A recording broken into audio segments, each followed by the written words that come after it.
আসসালামু আলাইকুম ওয়া রাহমাতুল্লাহ। দেশে প্রধান প্রধান দৈনিক পত্রিকার শিরোনামে উঠে আসা শীর্ষ সংবাদগুলো নিয়ে হাজির হলাম আপনাদের সামনে। আশা করি সাথেই থাকবেন। শুরুতেই দৈনিক প্রথম আলো পত্রিকার শিরোনামে উঠে আসা শীর্ষ সংবাদগুলোর মধ্যে থাকছে ক্ষুদ্র ঋণ ব্যবস্থায় ব্যাংকিং এর ভবিষ্যৎ। এমআর এর ভবন উদ্বোধনকালে বলছিলেন প্রধান উপদেষ্টা অধ্যাপক ড মোহাম্মদ ইউনূস। আসছে বাজেট 2025-26, বরাদ্দ কমছে শিক্ষা ও স্বাস্থ্যেও। জুলাই অভ্যুত্থানের চেতনা বাস্তবায়নে থাকছে বিশেষ বরাদ্দ। জাদুঘর দিবস আজ, আকর্ষণ হারাচ্ছে জাতীয় জাদুঘর, কমছে দর্শক। মাগুরার শিশু ধর্ষণ ও হত্যা, একজনের মৃত্যুদণ্ড, 3 জন খালাস, রায়ে অসন্তুষ্ট শিশুটির মা। স্থলপথে বাংলাদেশি কিছু পণ্য আমদানিতে ভারতের নিষেধাজ্ঞা। এই সরকারের একমাত্র ম্যান্ডেট দেশে একটা সুষ্ঠু নির্বাচন করা। তারুণ্যের সমাবেশে বিএনপির বক্তারা। বিএনপি নেতা আমির খসরু বলেছেন, আওয়ামী লীগ সমর্থন করেন এমন গ্রহণযোগ্য ব্যক্তি সদস্য হতে বাধা নেই। দৈনিক বাংলাদেশ প্রতিদিনের শিরোনামে উঠে আসা শীর্ষ সংবাদগুলোর মধ্যে থাকছে দিন দিন বাড়ছে অসন্তোষ, রাজনীতি, অর্থনীতি, আইন শৃঙ্খলা। ইশরাককে মেয়র ঘোষণার দাবি, নগর ভবনে তালা, অবাঞ্ছিত ঘোষণা উপদেষ্টাকে। সরকারের ভেতরে বাইরে অস্থিরতা দৃশ্যমান হচ্ছে, তারেক রহমান। খুলনায় সমাবেশে তারুণ্যের ঢল। সরকারের একমাত্র এজেন্ডা হচ্ছে নির্বাচন আয়োজন করা, বিএনপি নেতা সালাউদ্দিন আহমেদ। শিশু আসিয়ার প্রতি নির্মমতা, 25 দিনে বিচার শেষ, প্রধান আসামির ফাঁসি, 3 জন খালাস। পুশিনে বড় আশঙ্কা, প্রপার চ্যানেলে পাঠাতে বলছি ভারতকে, স্বরাষ্ট্র উপদেষ্টা। জঙ্গি সন্ত্রাসী দেশে ঢোকার আশঙ্কা উড়িয়ে দেওয়া যায় না, বিজিবি মহাপরিচালক। আইএসপিআর এর নির্দেশনা, সেনানিবাস সংলগ্ন এলাকায় সমাবেশ মিছিল নিষিদ্ধ।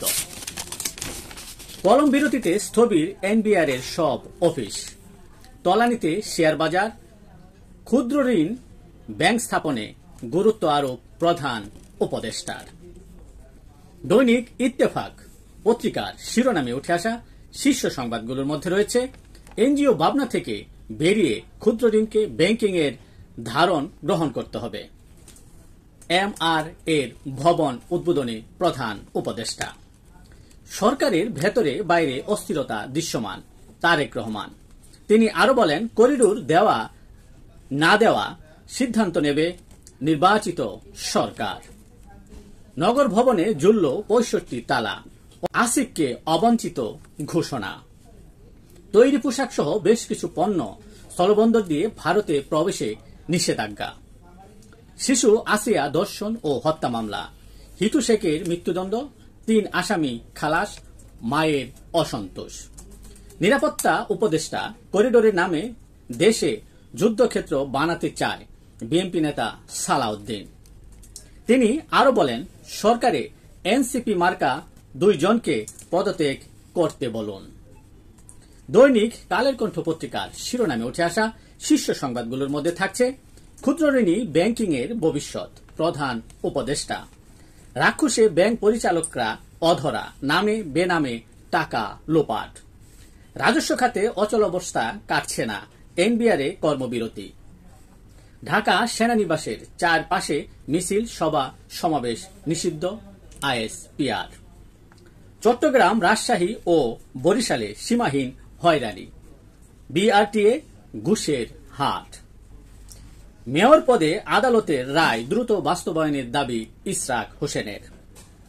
পরিস্থিতি অযথা ঘোলাটে না করে নির্বাচনের তারিখ ঘোষণা করুন, তারেক রহমান। তারুণ্যের সমাবেশে বিএনপি নেতা সালাউদ্দিন। নির্বাচন দাবিতে যমুনা ঘেরাও করতে হলে সেটা হবে দুঃখজনক। আজকের আন্তর্জাতিক খবরগুলোর মধ্যে শুরুতেই থাকছে গাজায় 4 মিনিট পর পর ইসরায়েলি সেনাদের হামলা, 24 ঘন্টায় 146 ফিলিস্তিনি নিহত। লিবিয়ায় প্রধানমন্ত্রী দেবেই বাহর পদত্যাগের দাবিতে বিক্ষোভ।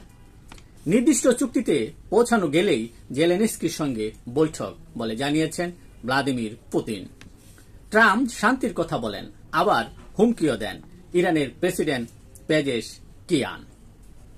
আজকের বিনোদন জগতের যে খবরগুলো থাকছে তা এক নজরে দেখে নেওয়া যাক।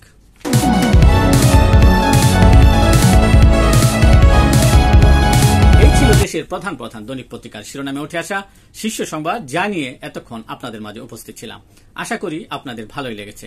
সার্বিক খবরের বিবেচনায় যদি আপনাদের কোনো অভিমত, অভিব্যক্তির সমালোচনা কিংবা কোনো পরামর্শ থেকে থাকে তাহলে অবশ্যই কমেন্টসে জানাবেন। আপনাদের কমেন্টসের প্রত্যাশায় আজকের মতো এখানে বিদায় নিচ্ছি। আবারও দেখা হবে আগামীকাল ঠিক একইভাবে। সে পর্যন্ত অবশ্যই ভালো থাকবেন, সুস্থ থাকবেন। আসসালামু আলাইকুম ওয়া রাহমাতুল্লাহ।